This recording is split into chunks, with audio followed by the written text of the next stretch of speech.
총회에서 주관하는 전국 총회장 대 전국 청소년 개혁주의 세계관 스피치 대회 및 콘텐츠 공모전이 있었는데 여기 보면 송정제일교회 인사이드 팀이 2등을 했다고요. 누군지 모르죠. 저 사진을 크게 보세요. 누가 있어요? 예준이가 있고. 근데 정말 희한하죠. 저기 보면은 어른인 강나영 집사도 있고 예준이도 있는데 어째 예준이가 먼저 나오지? 아들 없는 사람 서러워 살겠다. 정말 수고하였고 감사한 일이죠. 뭐 언제 시간이 있으면 다시 축하하는 시간이 있겠습니다만 우선 수고했다고 박수로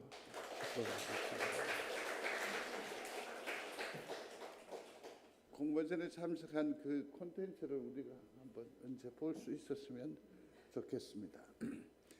인격적인 하나님이라고 했습니다. 인격적인 하나님. 많은 이유를 가지고 하나님의 속성을 분석하고 종합하고 해서 인격적인 하나님에 대한 그런 어떤 우리 정보나 인식을 도모할 수 있을 겁니다. 그렇지만 결정적으로 인격적인 하나님을 확실하게 정의할 수 있는 것은 하나님께서는 사람을 통하여 일하신다. 그러니까 하나님께서 사람을 사용하신다. 근데 우리는 여기에서 하나님의 그 선한 역사에 나를 대입을 시키면 하나님께서 나를 사용하신다? 자, 이보다 더 귀한 은혜가 어디 있을까요? 나는 부족합니다. 연약합니다. 능력이 전혀 없습니다. 뿐만 아니라 우리가 발딛고 서 있는 곳은 광야보다 더 거친 그야말로 아무런 소망과 기대감을 가질 수 없는 그런 처지에 있는데 내가 하나님의 도구로 쓰임을 받는다고. 그러면 무엇입니까? 내가 내 힘으로 하는 일이 아닐 건데 하나님의 능력으로 감당하는 일 아니겠습니까? 바꾸어서 생각해 보십시오. 하나님의 능력이 내 안에, 하나님의 능력이 내 안에, 하나님의 일이 나의 일상이 된다라는 거다. 전에는 시기합니다, 질투합니다, 경쟁합니다. 그래서 스스로를 도드라지기 위해서 엄청 애쓰며 수고하며 집중합니다. 그러나 이제는 하나님의 일에 집중하는 거죠. 그래서 그 영혼을 어떻게 합니까? 경쟁의 대상이 아니라, 시기의 대상이 아니라, 질투의 대상이 아니라, 원망의 대상이 아니라 사랑하지요. 축복하지요. 더욱 이뻐하는 거죠. 이 하나님의 일이, 하나님의 생각이, 하나님의 마인드가 내 캐릭터가 되는 거죠. 내 이미지가 되는 거죠. 사람들이 나를 보면 단도직입적으로 얘기하지는 못할 겁니다. 그들이 잘 알지 못하니까. 그러니 그럴 겁니다. 뭔가 좀 다르다고. 어저께 그 운동을 하고라 걸으면서 저에게 아주 그 인사를 잘 하시는 그 어른이 계세요. 그래서 제가 요즘 전도하는 접근의 방법 중에 하나가 독특한데 일요일에 뭐 하십니까? 한번 소리해 보십시오. 시작. 일요일에 뭐 하십니까? 친구들하고 모처럼 만나가 막걸리를 마시고 뭐 또 이러더라고요. 맨날 매주일 막걸리 먹겠나 싶어서 다음 주에 또 물어볼 겁니다. 일요일에 뭐 하십니까? 일요일에 뭐 하십니까? 스트레스를 좀 줘야 될 것 같아요. 근데 그분이 얘기를 하더라고요. 사장님은 뭐 하십니까? 이러더라고요. 아차, 하나님께서 주신 기회다 싶어서 제가 목사라서요. 일요일을 주일이라고 하는데 제일 바쁩니다. 그렇습니까? 그래 뭔가 좀 달라도 달라 빕디다. 우리는 알지 못해요. 우리는 뭐라고 딱히 설명할 수 없지만 내가 하나님의 도구로 쓰임을 받고 하나님의 능력이 하나님의 일이 나의 일상이 되면 그들은 나를 통해서 하나님을 보게 될 줄로 믿습니다. 1장으로 한번 잠시 넘어가 보시면 하나 확인을 하고 넘어가야 될 말씀이 있는데요. 어디에 있을까요? 1장 12절 한번 보시겠습니다. 자, 성경을 찾으셔야 합니다. 1장 12절 다 같이 함께 읽겠습니다. 그러나 학대를 받을수록 더욱 번성하여 퍼져나가니 애굽 사람이 이스라엘 자손으로 말미암아 아멘. 이 말씀을 어떻게 보느냐, 어떻게 해석하느냐, 어떻게 읽느냐, 어떻게 적용하느냐에 따라서 우리의 위치가 달라져요. 노예잖아. 늘 일에 지쳐 있어요. 내일에 대한 소망도 없단 말이에요. 그냥 근거의 삶을 살아가고 있다라는 것 아닙니까? 참으로 초라한 인생이에요. 근데 놀라지 마십시오. 애국, 황금을 가진 자, 권력을 가진 자, 모든 것을 다 가진 자들이 우리를 보고 이스라엘을 보고 뭘 한다고요? 근심한지라. 다른 말로 하면 뜬지라. 그 사람들이 우리를 보고 두려워한다고. 부들부들 떨고 있다고. 우리를 부러워하고 있다고. 왠지 아십니까? 그들이 가지지 못하는 것을 우리는 가지고 있기 때문입니다. 그게 뭘까요? 살아계신 하나님이 내 심정과 내 마음과 내 삶의 하나님이 살아있음을 우리는 잘 표현하지 않을는지 모르겠지만 세상은 보인다는 게지요. 기죽지 마십시오. 기죽지 마십시오. 신앙은요, 기술이 아닙니다. 뭐 어떤 공식이 아닙니다. 신앙은 종합예술이에요. 우리의 삶을 통해서 하나님이 드러나게 되어 있어요. 그런데 이것을 세상 사람들은 자꾸만 안경을 끼고 공식화하는 거예요. 아니에요. 하나님이 나를 사용하시기를 원하십니다. 그러려면 어떻게 해야 한다고 했습니까? 하나님의 사람으로 변화되어야 됩니다. 내가 하나님의 구미에 맞도록 변화되어야 한다라는 얘기 아니겠습니까? 오늘날 나로 나된 이것으로 하나님께서 골라서 쓰시는 것이 아니라 우리가 하나님 쪽으로 돌아서면, 변화하면 하나님은 우리를 사용하신다. 사용하신다는 거죠. 그래서 지난 시간에 두 가지를 먼저 살펴드렸습니다. 하나는 변화되더라도 어떤 변화? 속 사람이 변화되어야 한다라고 했습니다. 껍데기는 소용없습니다. 속 사람이 변화되어야 합니다. 겉으로야 뭐 이렇다 저렇다 다 모양새 가질 수 있습니다. 뭐 예를 들어서 봉사나 섬김도 마찬가지입니다. 최소한 뭐 10년 정도는 끄떡이 해낼 수 있습니다. 자기 위장하면서 말이에요. 그러나 속 사람이 변화되어야 합니다. 하나님께서 그를 사용하십니다.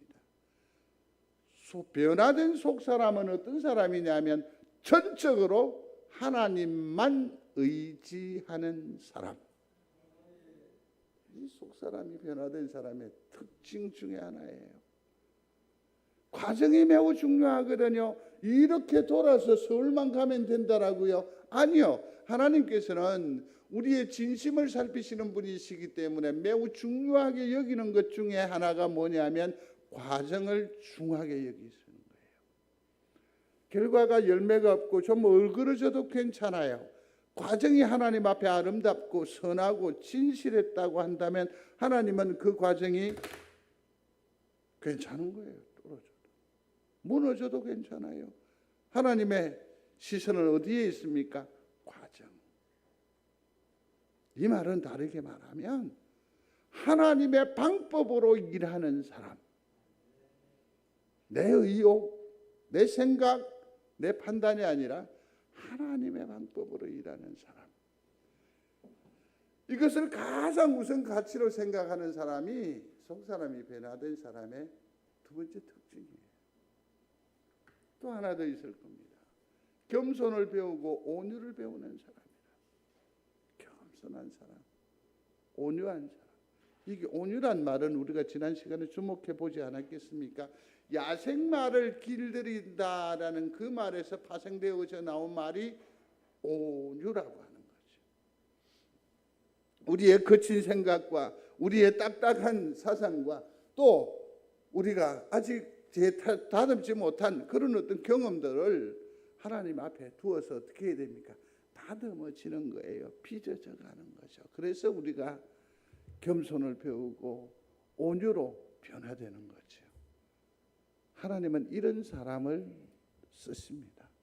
내 생각, 내 판단, 내 견해 아니요. 하나님만 의지하는 여러분들이 되시기를 바랍니다. 하나님의 방법으로 하나님의 쓰임을 받는 은혜가 있게 되기를 바랍니다. 겸손하십시오. 온유하십시오. 두 번째는 뭐라고 했습니까? 하나님의 약속에 생명을 거는 사람이라고 했습니다. 상황에 반응하는 사람이 아니라 약속에 반응하는 사람이 되어야 한다라는 것을 강조한 바 있습니다. 예를 들어서 이런 것 아니겠습니까? 상황에 반응하는 사람이라는 것이 무엇이겠습니까? 상황에. 오늘 비가 오니까 상황. 오늘은 집안에 무슨 일이 있으니까 상황.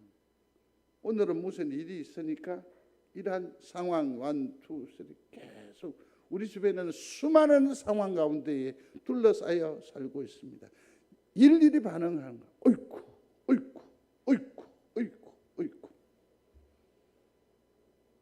그게 우리의 인생입니다. 피곤한 인생이지요. 여정이지요.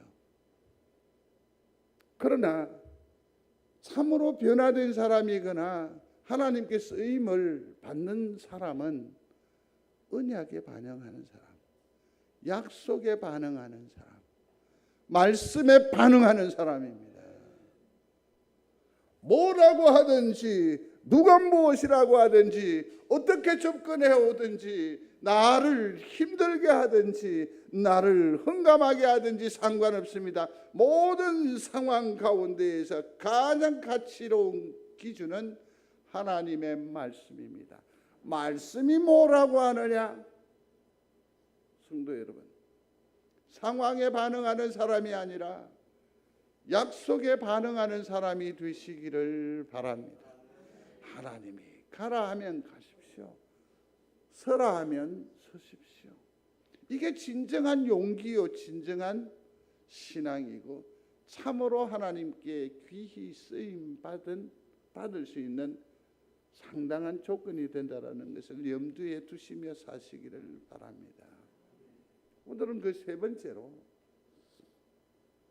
하나님만 의지하는 사람입니다. 하나님만 의지하는 사람.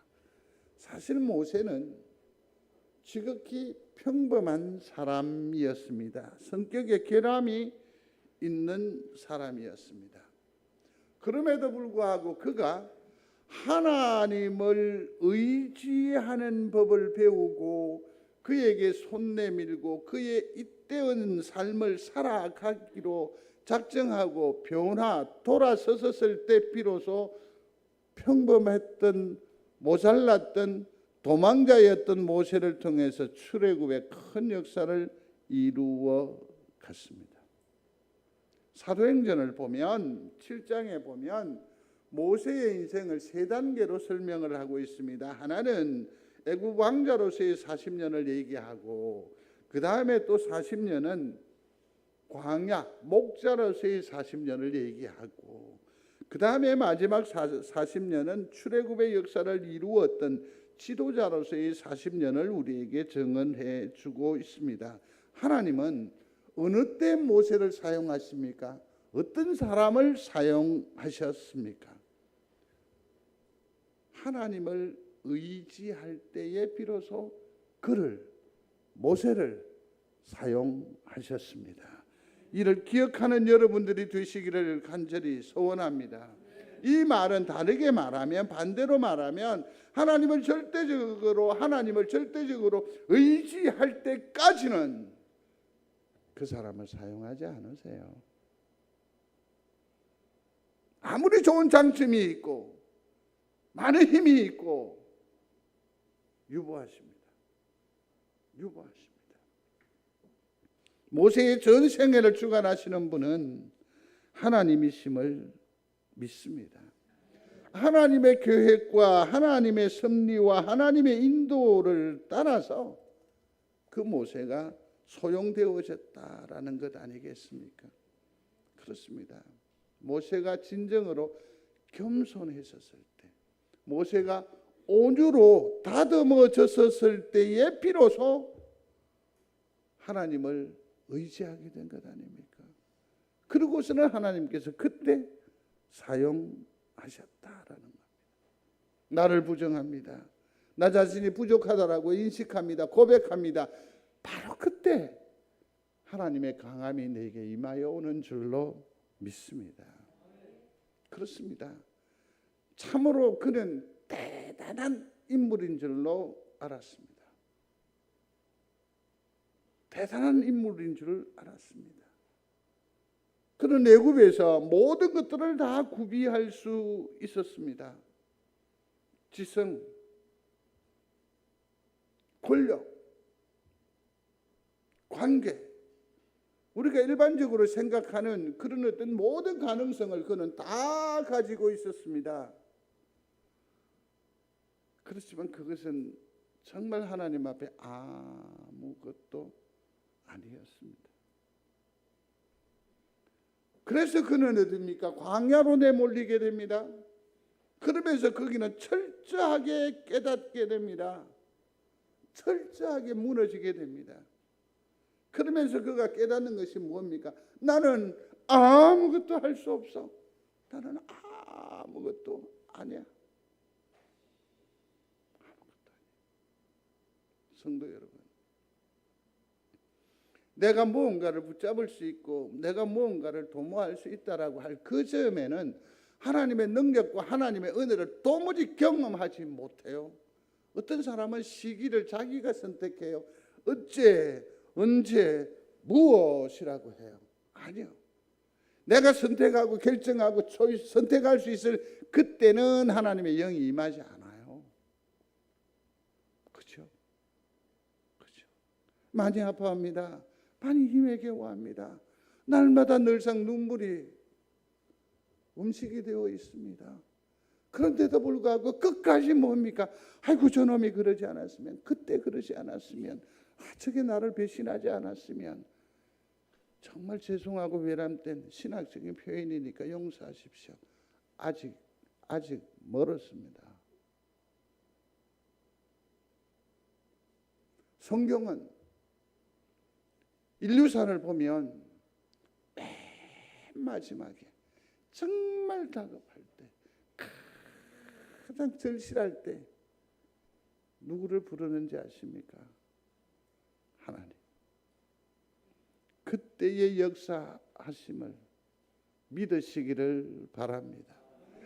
아무것도 아니에요. 자기는 할 수 있다라고요. 할 수 있을 것 같지요. 내 남은 인생이 보장될 수 있는 것 같습니까? 보험은 충분히 들어두셨습니까? 아파트는 한 두세 채쯤 됩니까?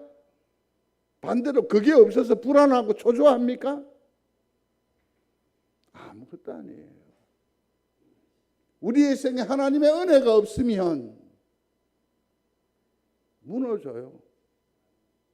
깨워져요.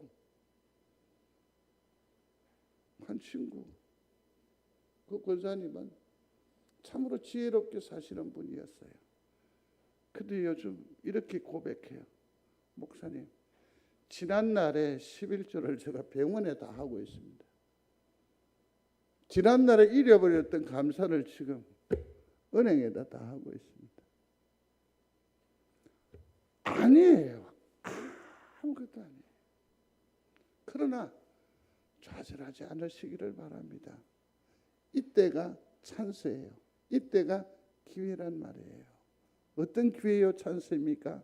하나님을 만날 수 있는 기회임을 믿으시기를 바랍니다. 40년의 그의 인생은 보면 무엇입니까? 참으로 대단했다라고 생각을 했는데 아무것도 아닌 자라고 생각을 한 그에게 아무것도 아닌 자가 매우 큰 권능자로 역사하는 이 전환점이 어디에 있습니까? 나는 아무것도 할 수 없으니까 우리가 어디를 쳐다볼 수밖에 없어요? 하늘을, 하나님을 의지할 수밖에 없어요. 모세는 그제서 하나님이 보여지는 거예요. 그제서 하늘이 열리는 거죠. 우리 성도들의 삶에 하늘이 열리는 은혜가 있게 되기를 주의 이름으로 축원합니다. 우리는 질그릇에 불과합니다. 우리는 연약합니다. 우리 스스로 뭘 성취할 수 있는 그런 권한도 없습니다. 없습니다. 우리는 그렇습니다. 질그릇입니다. 그러나 아시기를 바랍니다. 하나님께서 나를 사용하실 때에 무엇으로 감당하게 하냐? 이 질그릇 가운데에 큰 능력으로 내 속에 좌정, 역사하심으로 나로 하여금 움직이게 하고 나로 하여금 섬기게 하고 나로 하여금 높은 곳에 오르게 하시는 줄로 믿습니다. 내 속에 큰 능력, 내 속에 큰 능력이라는 것. 그래서 내가 다른 사람을 칩니까? 도전합니까? 정죄합니까? 하나님의 은혜를 잘못 사용하는 사람이지요. 여기에서 큰 능력을 내가 가졌다라는 것은 무엇을 의미하는 겁니까? 나로서는 아무것도 아닙니다. nothing, 아무것도 아니니까 나는 오직 하나님만 믿고 따라가겠습니다. 하나님만 의지하는 사람, 그런 사람을 하나님께서 사용하신다라는 거지.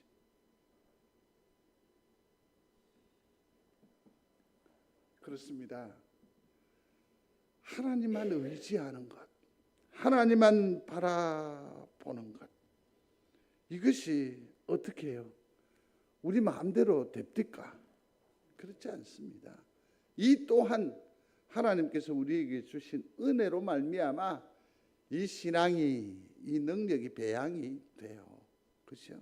그래서 이건 어떤 의미로 봐서 하나님께서 우리에게 주시는 은혜는 반강제적이라고 해도 될 거예요.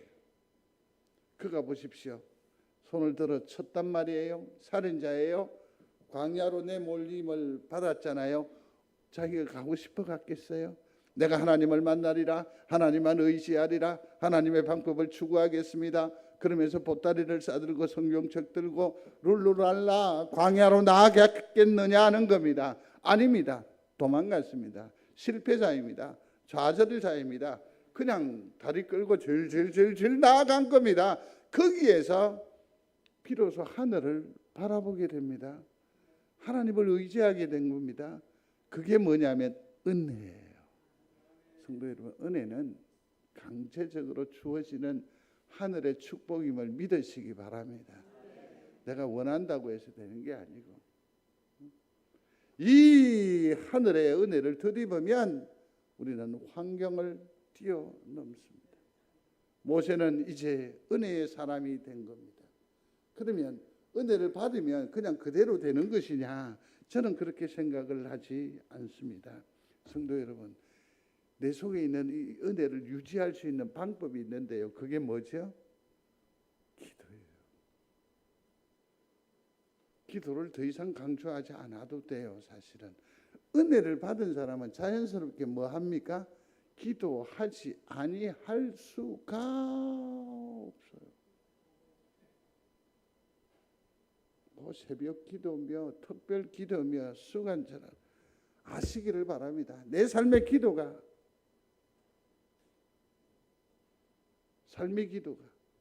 삶이 되지 않았으면 내가 아직까지 은혜에 미성숙한 사람입니다.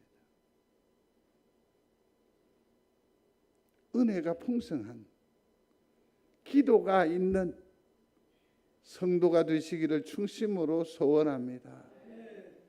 이 은혜는, 이 능력은, 이 하나님을 붙드는 이 힘은 기도와 말씀으로 유지되는 것을 반드시 기억하시기를 바랍니다. 그래서 생각하십시오. 정리하시는 거예요. 하나님 앞에 은혜로 사는 삶은 나는 아무것도 하지 아니한다. 하나님께서 강제적으로 나를 이렇게 이끌어가시는 그런 삶을 생각하지 마십시오. 잘못됐습니다. 이런 거죠. 내가 할 수 있는 일은 최선을 다해서 해야 합니다. 내가 할 수 없는 일은 맡겨야 합니다. 어느 때 잠을 못 잡니까? 내가 할 수 있는 일을 못하였을 때 잠을 이루지 못합니까? 내가 할 수 없는 일을 못하였을 때 잠을 못 이룹니까? 둘 다겠지. 생각을 잘 정리하시고 기도하시면서 매우 지혜로운 자가 되십시오. 내가 할 수 없는 일은 맡기십시오. 하나님의 은혜와 하나님의 기적적인 축복이 정답이다 하고 여겨지면 그 모든 문제는 어떻게 해요? 맡겨야 됩니다. 나머지는 어떻게 해야 돼요? 최선을 다해야 돼요. 최선을 다해. 함께 읽어보겠습니다. 내 짐을 여호와께 맡기라. 그가 너를 붙드시고 의인의 요동함을 영원히 허락하지 아니하시리로다. 아멘. 하나 더 같이 읽겠습니다. 사람이 감당할 시험 밖에는 너희가 당한 것이 없나니 오직 하나님은 미쁘사 너희가 감당하지 못할 시험 당함을 허락하지 아니하시고 시험 당할 즈음에 또한 피할 길을 내사 너희로 능히 감당하게 하시느니라. 아멘. 아멘. 그렇습니다. 하나님께서 우리를 때로는 시험하십니다. 근데 그 시험 문제가 여기 나와 있죠. 매우 단순하죠. 뭐냐면 내가 해야 할 일과 내가 맡겨야 할 일을 어떻게 분별하는가 이게 시험이에요. 사랑하는 성도 여러분, 하나님을 의지하는, 하나님만 의지하는 귀한 성도가 되셔서 하늘의 일에 쓰임받는 믿음의 권속들이 다 되시기를 충심으로 소원합니다. 여기가 중복이 되지요. 하나님의 방법을 존중하는 사람 2장에서 보면 나와 있습니다. 한번 생각을 한번 해보시면 좋겠는데요. 모세는 그 이름을 모세라고 얻었습니다. 왕궁에서 양육을 받았습니다. 왕궁의 규례를 따라 왕자 교육을 받았겠습니다. 애굽의 학교 교육도 받았을 것입니다. 애굽의 태양 신전이니까 동시대에 지금으로 치면 뭐 옥스퍼드나 하버드쯤 되겠죠. 거기에서 수학을 했습니다. 신학, 천문학, 의학, 뭐 수학에 이르기까지 다 그는 터득했습니다. 애굽의 말과 그 행사에도 다 능력이 출중했다라고 생각을 합니다. 하나님의 기름 부음, 하나님의 쓰임을 입으면 이런 것들이 쓸모 있어요, 없어요? 하나도 쓸모 없어요? 아니요.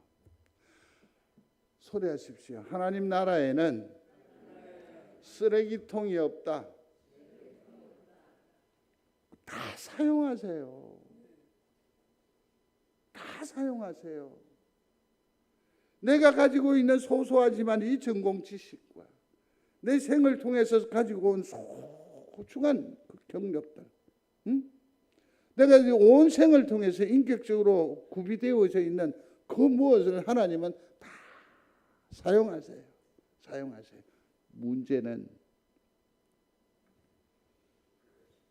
그 모든 것에 하나님의 기름 부음이 있어야 돼요. 그렇지 않으면 내 경험이 다른 사람을 찌르는 칼이 돼요. 내가 가지고 있는 사회적인 엄청난 지식이 다른 사람을 시험 들게 잡아들여요. 여기에 뭐가 임해야 돼요? 성령의 기름 부음이 있어야 돼요. 있어야 돼요. 교회 가는 것도 마찬가지입니다. 어디에 기준을 둬야 된다고요? 하나님께 기준을 두지 않는 계획은 어렵습니다. 하나님.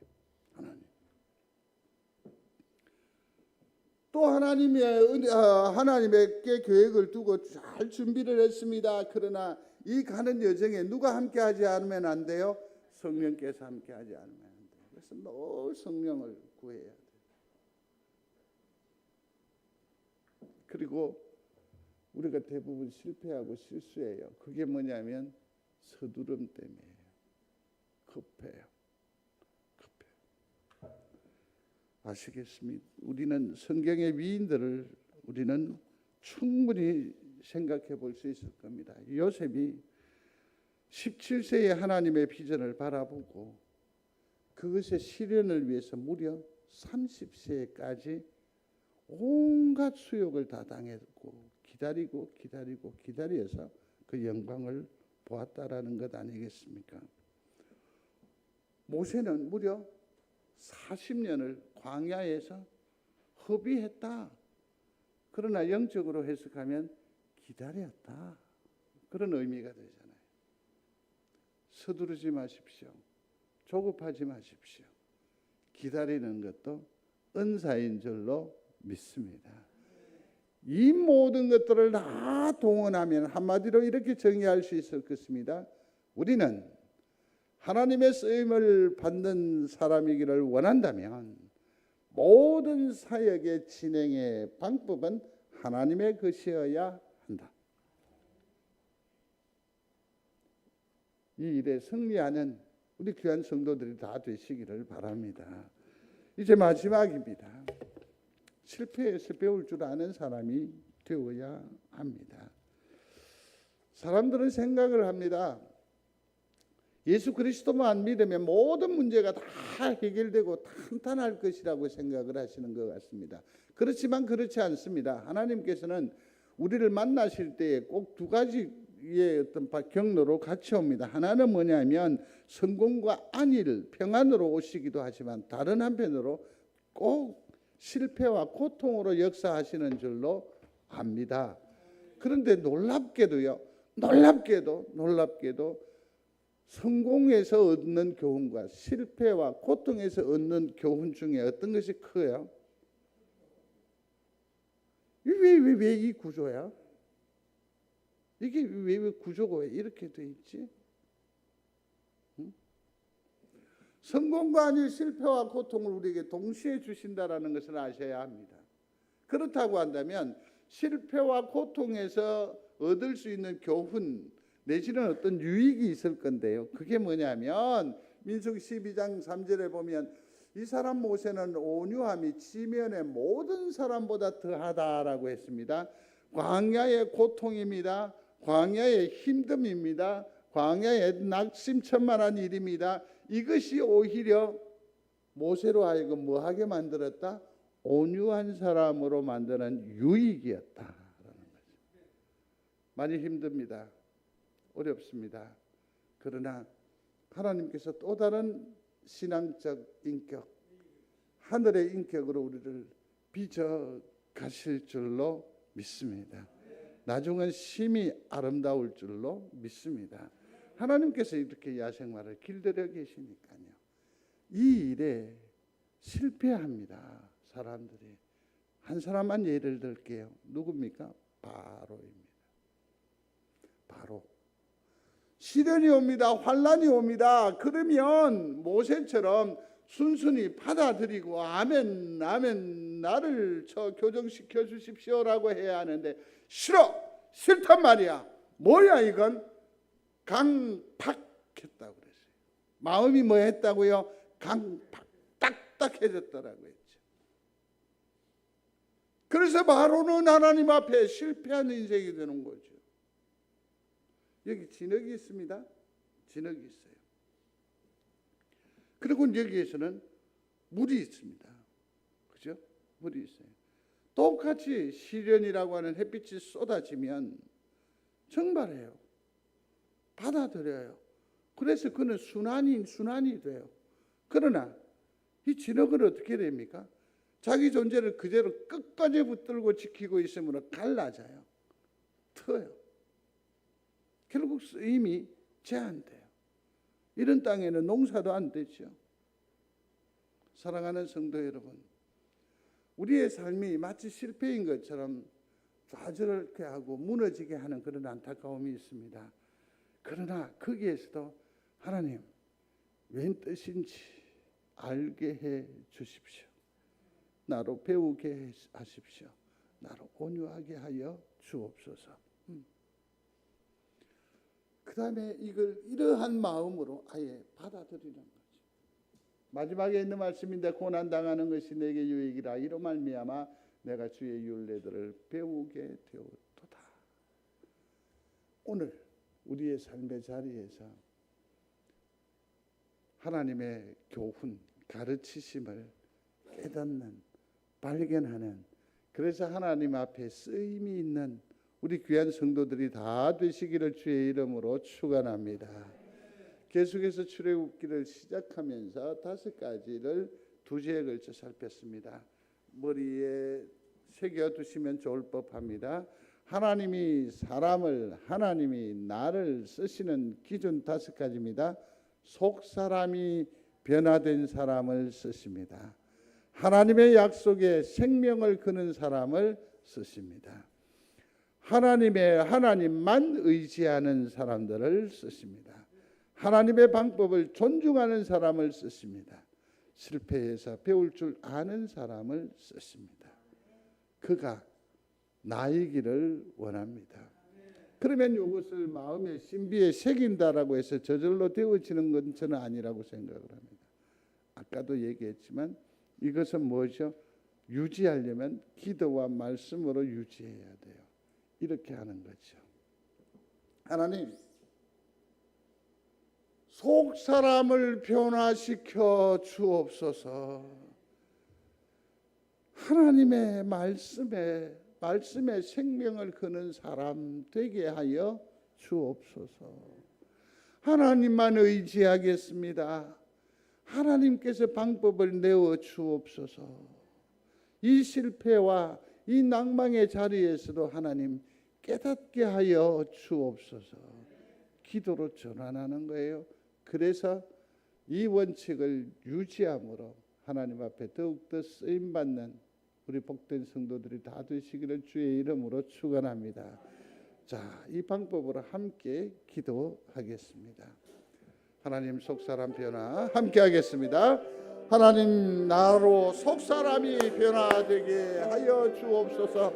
그러므로 하나님의 쓰임에 합당하게 하시고 하나님의 필요가 되게 하여 주시기를 원합니다. 하나님의 약속 말씀이 가장 우선순위가 되게 하여 주시기를 원합니다. 하나님만 의지하게 하옵소서. 하나님의 방법대로 삶을 살아가게 하여 주옵소서. 지금은 실패와 좌절의 계절인 듯합니다. 그러나 이 와중에서도 배우게 하시고 더욱더 하나님의 도구로 잘 빚어져 가게 하여 주옵소서. 아멘. 고마우신 하나님이 원하시는 그 기준에 합당한 나와 우리가 되게 하여 주시어서 하나님의 선한 도구로 쓰임받아 나와 이웃을 구원해내고 하나님의 나라의 그 부요함 은혜를 편만케 하는 데에 우리 모두가 함께하게 하여 주옵소서. 예수님 이름으로 기도드리옵나이다. 아멘.